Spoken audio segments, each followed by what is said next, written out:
இன்றே டவுன்லோட் செய்து உங்கள் ஃபேவரட் ஷோக்களை என்ஜாய் பண்ணுங்க. லக்ஷ்மி இந்த வீட்ல இருக்கிறது உனக்கு பிடிக்கலங்கிறது எங்களுக்கு தெரியாதா?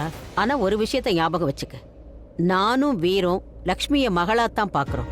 அதுவும் இல்லாம ரிஷி தான் அவளை இங்க கூட்டிட்டு வந்திருக்கான். அதனால எங்க முடிவுக்கு நீ மரியாதை கொடுத்துதான் ஆகணும். மாம், அனாவசியமா எதுக்கு அண்ணியை திட்டிட்டு இருக்கீங்க? அதுவும் இந்த லக்ஷ்மி முன்னாடி. ஏதாவது சொல்லணும்னா லக்ஷ்மியை சொல்லுங்க. இவ மனசுல மறுபடியும் என்ன தோணுதுன்னு தெரியல. இந்த வீட்டு மருமகளா நினைச்சிட்டாலா என்ன? மருமக இல்ல, பொண்ணு மாம். அவங்க தன்னை பொண்ணா நினைக்கிறாங்க, அதனாலதான் இதெல்லாம் செய்யறாங்க.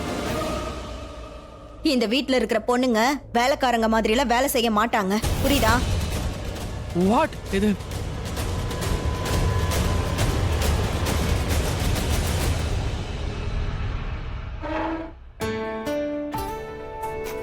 ஒன்னும் பிரச்சனை இல்ல, எல்லாரும் ஒண்ணு தானே. அப்ப சேர்ந்து சர்வ் பண்ணி சாப்பிடலாம். அடேங்கப்பா, வா வா வா ரிஷி ப்ரோ, கலக்குறீங்க. எனக்கு தெரிஞ்சு இந்த வீட்ல இருக்கிற ஆண்களும் வேலைக்காரங்க மாதிரி வேலை பார்க்க மாட்டாங்க. ஆனா ரிஷி ப்ரோ பண்றாரு. இதுல இருந்து நாம என்ன கத்துக்கிறோம்? ரிஷி ப்ரோ கிட்ட இருந்து நாம நிறைய கத்துக்க வேண்டியிருக்கு. Very good. பாரு ஆயுஷ், பேச்ச மாத்தாத. ஓகே, பெரியவங்க பேசுறாங்கல்ல, நீ எதுக்கு குறுக்க பேசுற? அப்படின்னா நீ எப்ப வளர்ந்தன்னு சொல்லு. ஆயுஷ், சோனியா, ஆயுஷ் ரொம்ப சரியா பேசுறான். நமக்குள்ள நாம தான் ஹெல்ப் பண்ணிக்கணும். வீட்டு வேலை செய்ய எல்லாருக்குமே தெரிஞ்சிருக்கணும். லக்ஷ்மி டே 1ல இருந்து இதை பண்றான். அவ கல்யாணம் முடிஞ்சு இங்க வந்ததுல இருந்து பண்ணிக்கிட்டு இருக்கா.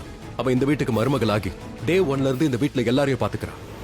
அண்ட் அதை இன்னைக்கு வரைக்கும் நல்லபடியா செஞ்சுக்கிட்டு இருக்கா.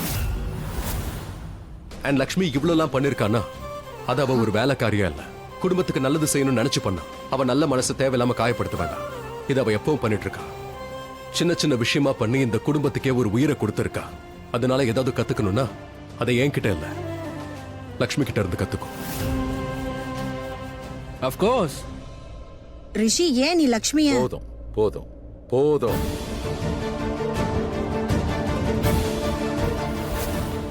இந்த வீட்ல என்னதான் நடக்குது? இது வீடா இல்ல போர்க்களமா? எப்ப பார்த்தாலும் சண்டை போட்டுட்டு இருக்கீங்க. ஒரு சின்ன வாய்ப்பு கிடைச்சாலும் போதும் லக்ஷ்மி அவமானப்படுத்திட்டே இருக்கீங்க. நம்ம குடும்பத்தோட கலாச்சாரம் பண்பாடெல்லாம் எங்க போச்சு?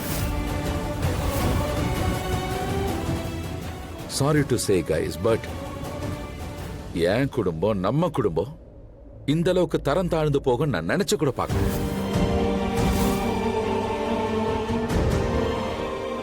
ரிலாக்ஸ் வீர், நீ பசியோட இருப்ப, சாப்பிடுப்பா. எனக்கு எப்படிமா பசிக்கும்? எப்ப பார்த்தாலும் என்னோட மகளை அவமானப்படுத்துறதே வேலையா போச்சு. இதுல எப்படி எனக்கு பசிக்கும்? என்னால ஜீர்ணிக்க முடியாது. ஆனா ஒரு விஷயத்தை நல்லா கேட்டுக்கோங்க. என் பொண்ணு லக்ஷ்மி கிட்ட நான் என்ன சொன்னாலும் அவ பொறுத்துப்பா, ஏன்னா அவ வளர்ப்பு அப்படி. ஆனா இவ அப்பாவான என்னால நீங்க சொல்றதையெல்லாம் பொறுத்துக்க முடியாது.